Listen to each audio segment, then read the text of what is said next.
This is a pepperoni pizza from my favorite pizza restaurant in San Francisco. Later in the video, you'll understand the importance of pizza as a symbol. There was a brief period when I was a math tutor. In the summer of 2010, when I was transitioning from junior college to university, I tutored a student whose parents said he had just started fourth grade and is struggling with fractions. Let's call him Ethan because that was his actual name. After watching Ethan attempt to work through a few problems in his textbook, it was quickly clear to me where the mental block was. When kids are first exposed to math, they're taught it in such a way that suggests that all numbers are whole and the smallest non-zero number is 1. Therefore, in the mind of an early grade school student, the number 1 is like an atom in that it simply cannot be broken down any further than what it is. So naturally, kids often have trouble wrapping their minds around what this new type of number is.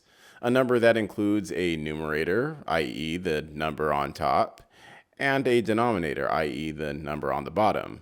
But even before formally learning fractions, kids already have a basic understanding of how fractions work in the real world. If you have two kids in front of you and you give one of those kids a cookie and you ask that kid to break the cookie in half and give it to the other kid, they understand what that means. Now, they might not be happy about it, but they understand what it means. This is where the amazing food that is pizza comes in. I told Ethan to just envision a pizza representing the number 1.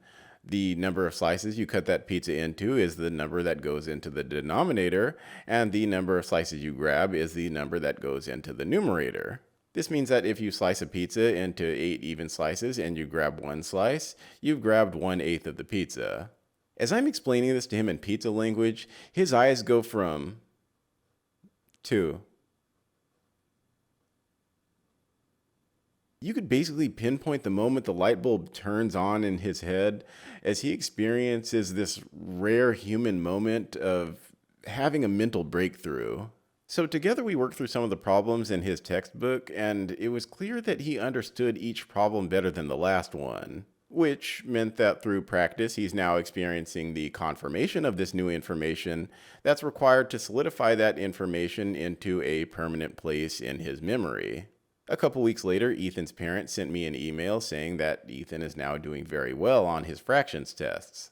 I'm using this story as an example of how we can learn or teach anything.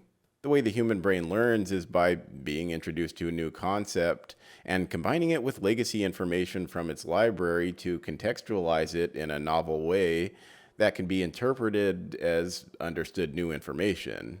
Basically, what I'm trying to say is that if you want to learn something new, you need to leverage your current relevant knowledge to help you absorb the new knowledge. I get that that's not profound, but that's just the way it is. For example, I assume pizza is one of the most universally liked foods by elementary school students, and this turned out to be no exception for Ethan. Ethan didn't understand fractions, but he understood pizza and was able to leverage his knowledge of pizza to learn fractions. Remember this when learning or teaching anything.